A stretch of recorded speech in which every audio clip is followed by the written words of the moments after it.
Hay una historia oculta detrás del magnicidio del mandatario haitiano Jovenel Moïse.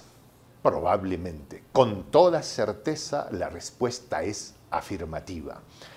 En algún momento sabremos lo que pasó. Lo más probable es que no. Cuando menos los detalles específicos de quienes estuvieron involucrados, ¿sí?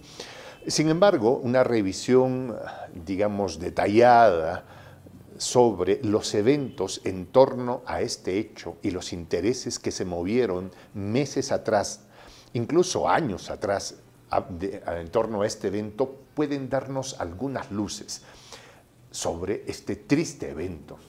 Entender lo que pasó en Haití, lo que está pasando ahora en Haití y cómo esto mismo nos puede afectar a los ciudadanos de la patria grande. Mi nombre es Juan José del Castillo, el J. Gracias por estar en el canal El J Prensa Alternativa. El canal es Prensa Alternativa, yo soy el J. Suscríbete, activa la campanita y si quieres ayudarnos a sostener económicamente el canal, puedes hacerlo a través de nuestra cuenta en PayPal. Ok. Los eventos son ampliamente conocidos ya en este momento. La noche de aquella aciaga, triste noche haitiana marca a la 1 de la mañana cuando, de acuerdo a la data oficial, 28 sujetos haciéndose pasar por agentes de la DEA irrumpieron en el domicilio privado del presidente Moïse, ¿sí?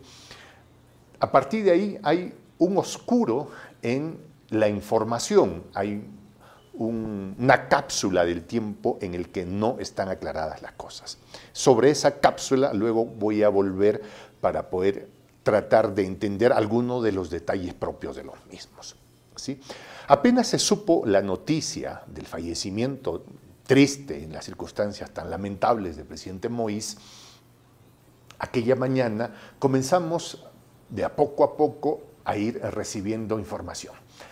Los mercenarios que habían llevado a cabo esta brutal agresión iban siendo detenidos uno tras otro en circunstancias que no parecían ser nada congruentes ni lógicas, ¿sí? Bueno, en paralelo sabíamos que la esposa del señor Moïse era trasladada a Miami para ser atendida por unas heridas producto de este atentado y en Miami ella se repuso. Horas después emitiría un comunicado sobre el que también vamos a tratar de entender qué es lo que pasó, ¿sí? Ok, curiosamente, algunas horas después, este magnicidio que afectó profundamente a la nación haitiana y debería implicarnos a todos los ciudadanos de Latinoamérica y del mundo, en pocas horas pasó a desaparecer de los medios de comunicación corporativos, de la gran corporación mediática del planeta, y era como si no hubiese pasado. De hecho, creo que en este momento es más noticia el resultado de la Copa América que el magnicidio de un mandatario latinoamericano. En serio, en el momento en el que estoy grabando este material, la noticia es los goles, Messi, que está bien, ¿no? Me parece genial, pero curiosamente ha sido enterrado por la prensa. Y si es que se toca el tema, tiene que ver casi con una revisión de la vida del presidente Moïse, quién era, datos personales, familiares, hasta románticos en el sentido de la vida personal de él con su esposa, que es la esposa de él, y ambos se conocieron cuando eran muy jóvenes, o sea, detalles de ese tema, de ese calibre, pero que no van a la profundidad de los hechos. ¿Qué pasó aquella triste noche o triste madrugada? ¿Qué salió mal para los perpetradores? ¿Y quién está detrás de esta decisión? Porque estos no fueron 28 que un día dijeron, oye, ¿qué tienes que hacer? Nada. Oye, ¿qué tal si nos vamos a Haití y hacemos una barbaridad? ¿Ya? No. O sea, eso hay que tenerlo claro. Aquí hay intereses de quienes estuvieron y están dispuestos a bancarse este proceso con la finalidad de proteger sus intereses o en todo caso de ampliar los mismos, ¿sí? Y entonces eso nos lleva a esa cápsula del tiempo entre la 1 de la mañana, hora en la que fallece, aparentemente horas antes, ¿no? Probablemente una hora antes, hora en la que irrumpen estos bárbaros en la residencia del presidente Moïse, y luego el momento en el que no solo se sabe, sino que estos sujetos salen disparados hacia distintos puntos de la ciudad capital, que es Puerto Príncipe. A ver, ¿qué pasó? O sea, aquí hay un montón de hechos. En realidad, lo que he encontrado yo son una serie de preguntas, incluso absurdas, sin respuesta lógica. ¿Ya? A ver, ¿qué fueron a hacer estas 26 personas a la casa del presidente Moïse? La respuesta, pues fueron a cometer un magnicidio. A ver, la versión que circuló inicialmente fue que estas 26 o 28 personas, perdón, fueron convencidas de que estaban yendo a cumplir una orden judicial emitida por un juez para arrestar al presidente Moïse y llevarlo ante la jurisdicción judicial de algún juez para responder por una serie de delitos que implican corrupción y otras causas, ¿sí? Entonces, cabe la siguiente pregunta.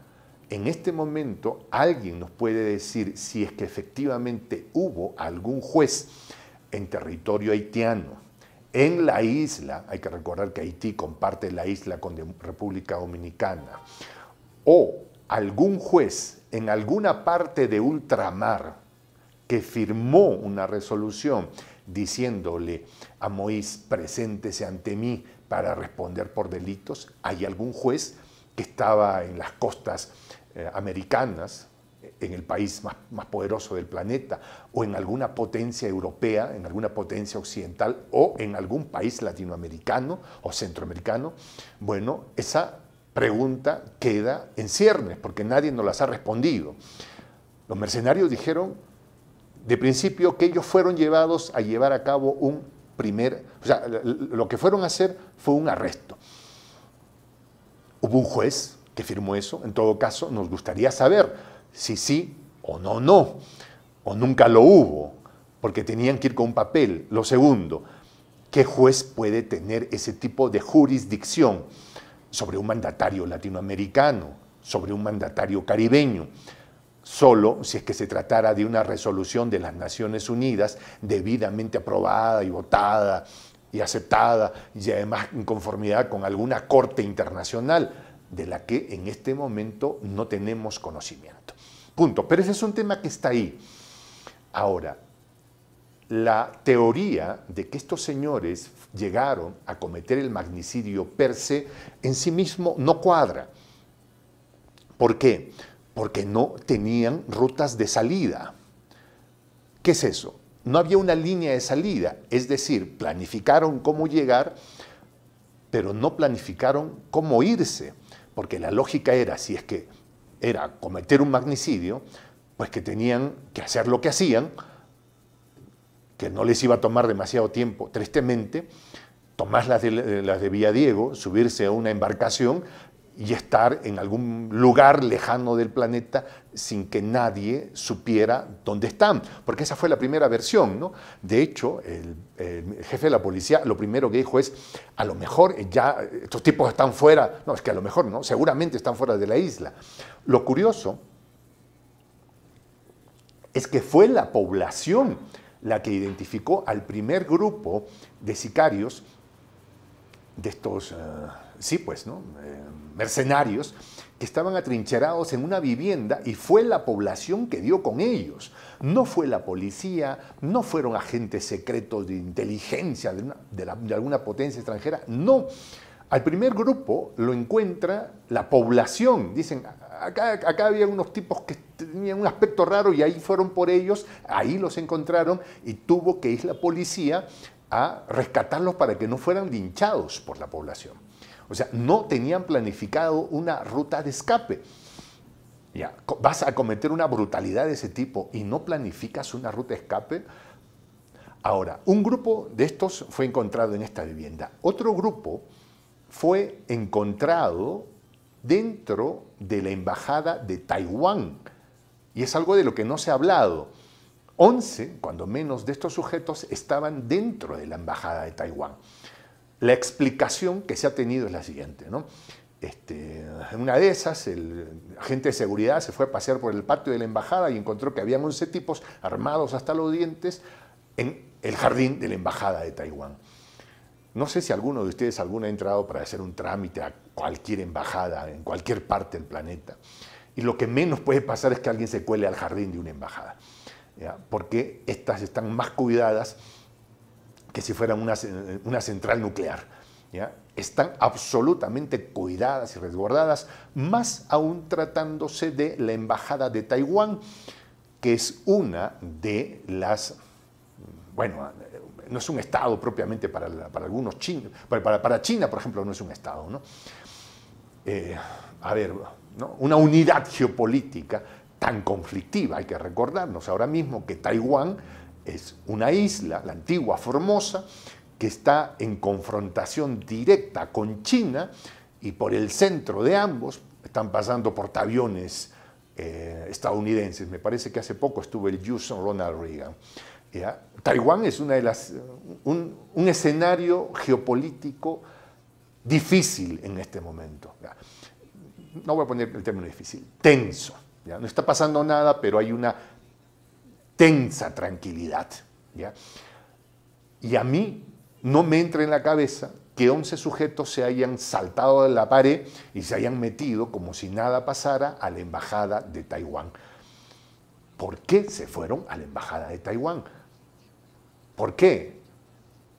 Hubo la esperanza, tenían estos la esperanza de ser protegidos por el embajador de Taiwán, porque los dejaron entrar si es que se los permitieron.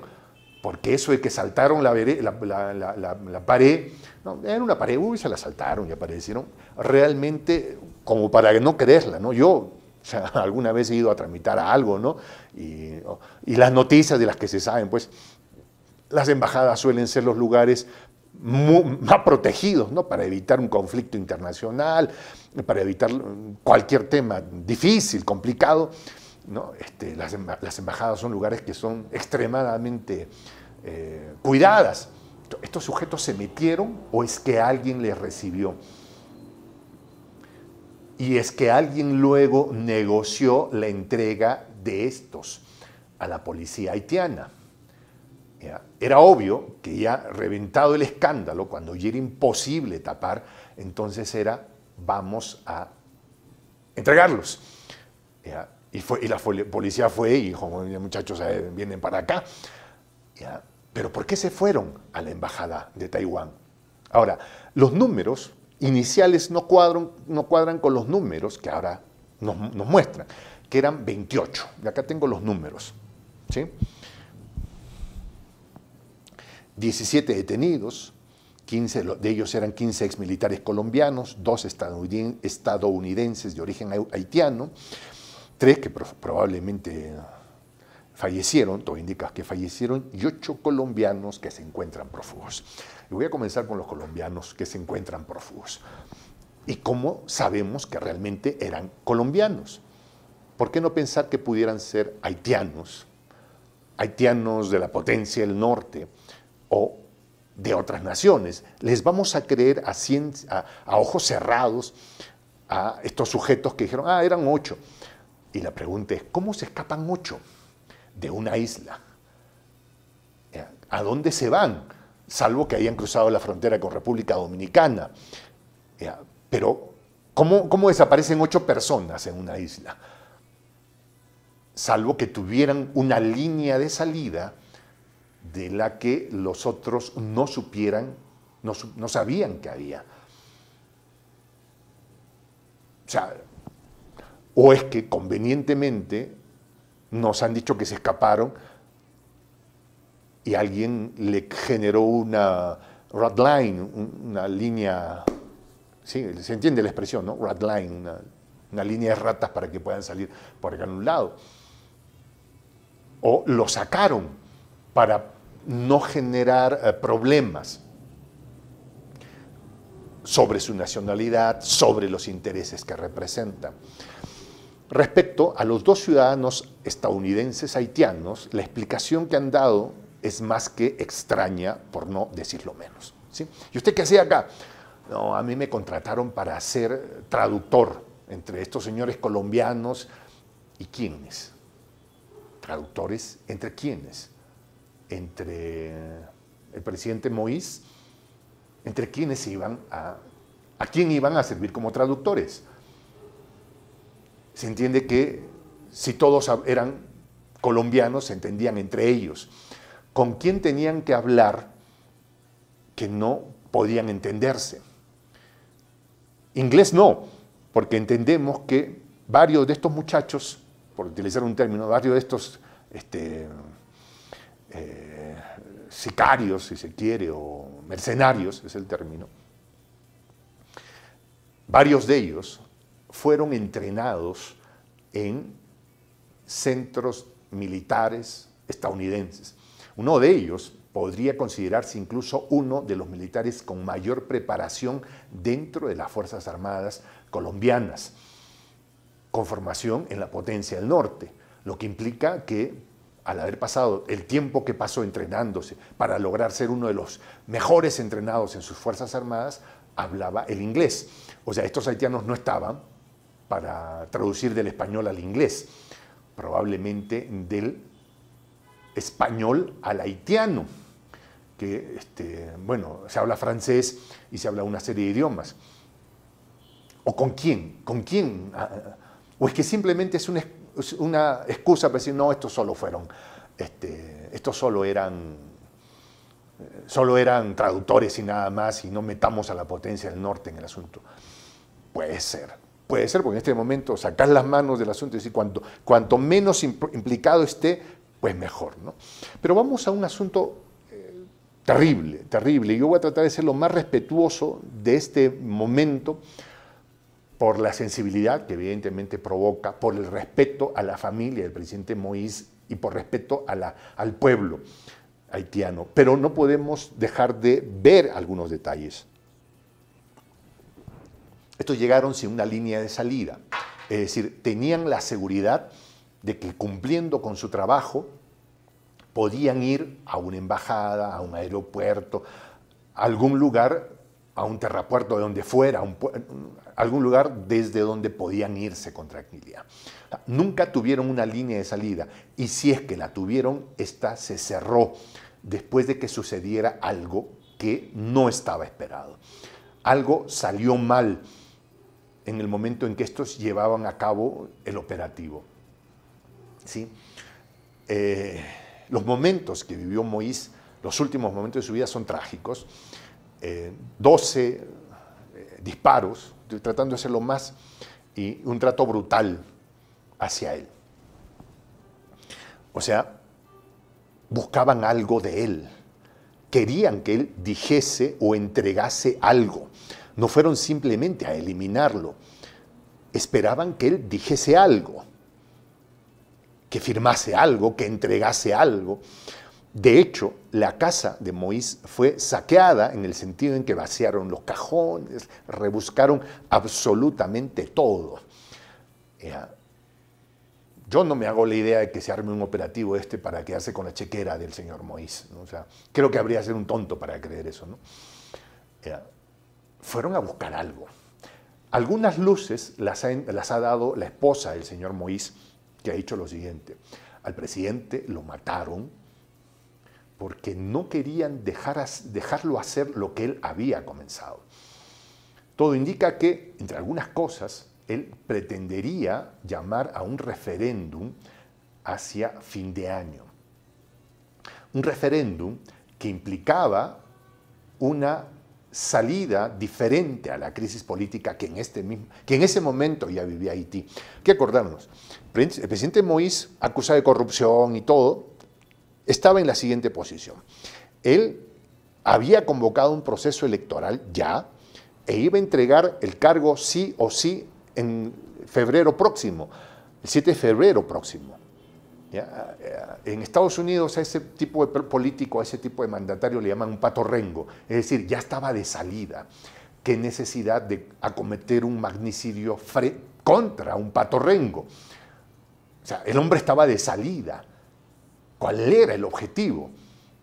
¿Qué se quería de él?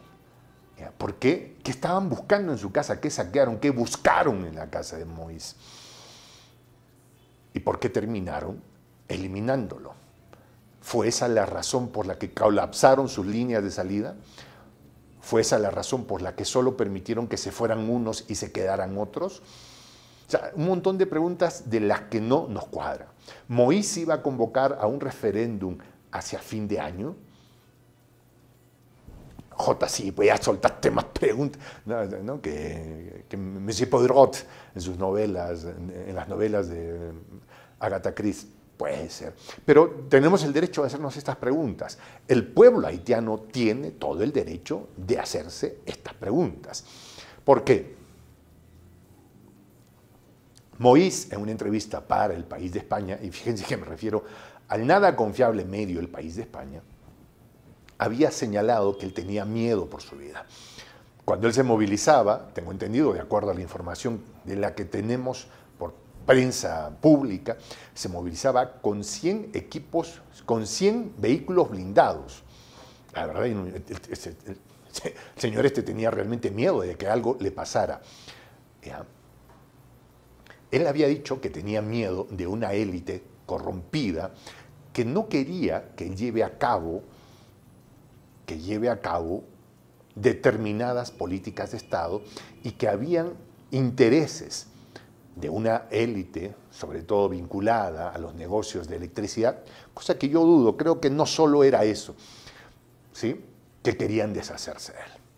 ¿Quién era Moïse? En este punto tenemos que tratar de entender a Moïse. Moïse, un empresario, un outsider, un hombre que jamás había estado implicado en la política y que llega en el último momento para ocupar esa posición.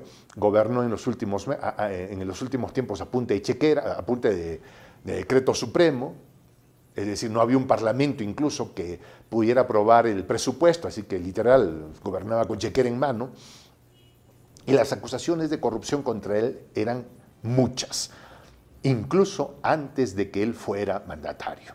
¿Ya? Dinero que habría llegado de Venezuela en los tiempos de Chávez para solventar proyectos sociales que habrían sido mal utilizados en una institución en la que él habría sido el jefe de ese presidente ejecutivo de esa organización. ¿Ya? Acusaciones de todo tipo. Moïse, sin duda, sabía que su condición de mandatario haitiano era extremadamente precaria y que el tiempo en el que gobernó dependió de la buena voluntad de su vecino, el señor Donald Trump, que lo usó las veces que necesitó para hostilizar a Venezuela, por ejemplo. Y Venezuela, cada vez que se sentía afectada por decisiones de Haití, liberaba papeles que lo complicaban a Moïse. Pero ahí estaba, Moïse seguía en el cargo porque sabía que tenía la protección de Donald Trump y de los amigos que tenía al otro lado del Atlántico, en la Unión Europea, porque los negocios que él permitía en el interior de esa parte de la isla eran muy favorables para ciertos empresarios franceses y árabes. ¿Ya? Entonces, la posición que tenía Moïse era esa. ¿Ya? Muy afecto a votar como le pidieran que votase. ¿No? Levante usted la mano, ahí. ¿No? Que Almagro dijo tal, ahí. ¿No? Que en la OEA, ahí, señor. Que las naciones, votaba para donde le indicaba. Salvo en la última votación en las Naciones Unidas, ¿ya?, para pedirle a la potencia del norte que se levanten las sanciones o el bloqueo contra Cuba. Bueno, pero tampoco fue el único, ¿no? Fueron 198 países, o sea, tampoco tendría que ser una razón para que los del norte dijeran, te llegó la hora, ¿no? Pero lo que sí queda claro es que las garras uribistas, ¿sí?, las perversas garras uribistas están en este escenario. 26 sujetos, la mayoría de ellos con alto entrenamiento en las Fuerzas Armadas que gobierna la élite, ¿no?, colombiana, están implicados en esto. ¿Cuál ha sido la respuesta inmediata del gobierno de Colombia? La señora María Marta Ramírez ha salido así, no, que se investigue, que no sé cuánto, ¿no? Y lo primero que ha hecho es enviar a 2 de sus personas de confianza para atender los pedidos de la policía haitiana.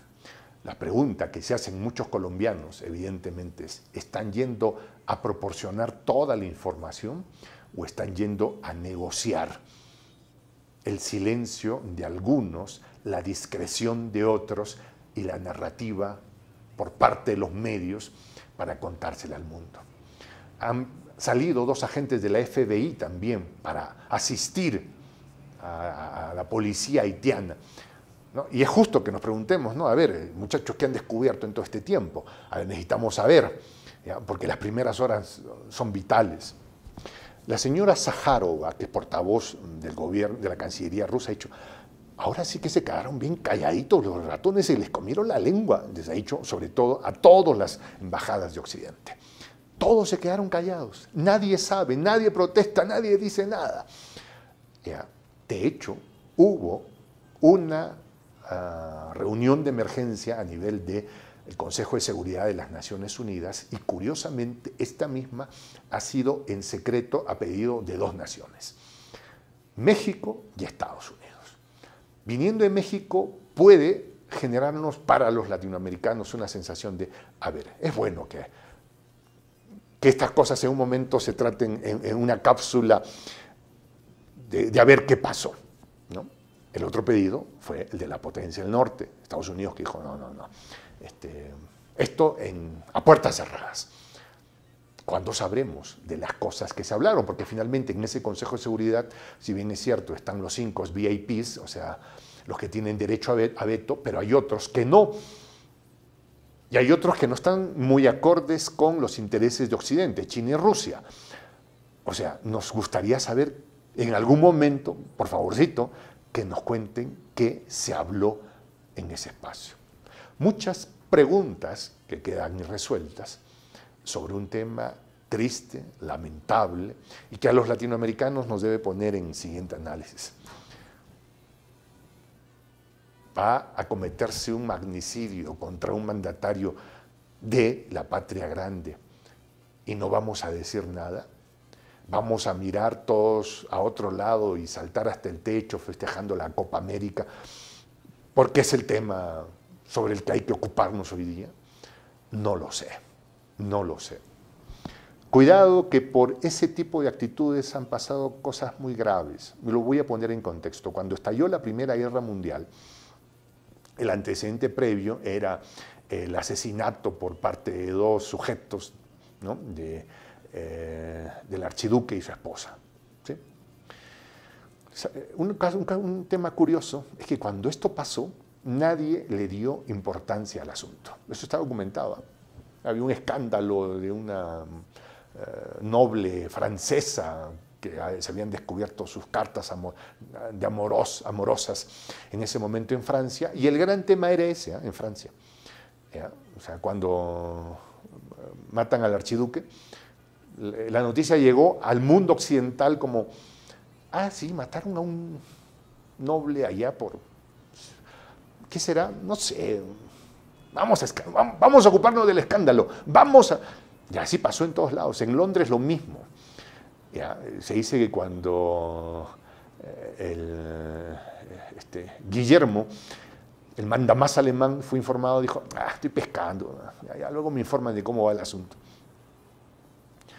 Y poco a poco las tensiones fueron escalando y terminaron en la triste Primera Guerra Mundial que marcó a Europa, ¿sí? No permitamos que historias no contadas nos desgracien la vida. Es el momento de curarnos en salud. A ver, venga para acá, cuéntenos qué pasó, señor Duque. O sea, esto que ha pasado no es casualidad, que su gente esté metida hasta las orejas no es casualidad. Uno de los tipos que está metido, Duque, es uno de los tipos que está metido en este asunto, le cuento, señor Duque, es primo hermano de su consejero de defensa. Primo hermano. Entonces, cuando lo identificaron, el tipo salió a decir: sí, es mi primo. Lo que pasa es que es hijo de uno de los tantos hermanos que tiene mi papá. Sí, pero los dos trabajaron en las Fuerzas Armadas y tienen fotos juntos. ¿Ya? O sea, Duque, ¿en qué estás metido? Ahora, algunos dicen que todo, que las estrellas han constelado, ¿no? Se han unido los planetas, ¿ya? Para que Estados Unidos ahora mismo se deshaga de Colombia, ¿no? No, de Colombia no, de la élite neoliberal que gobierna Colombia. ¿Ya?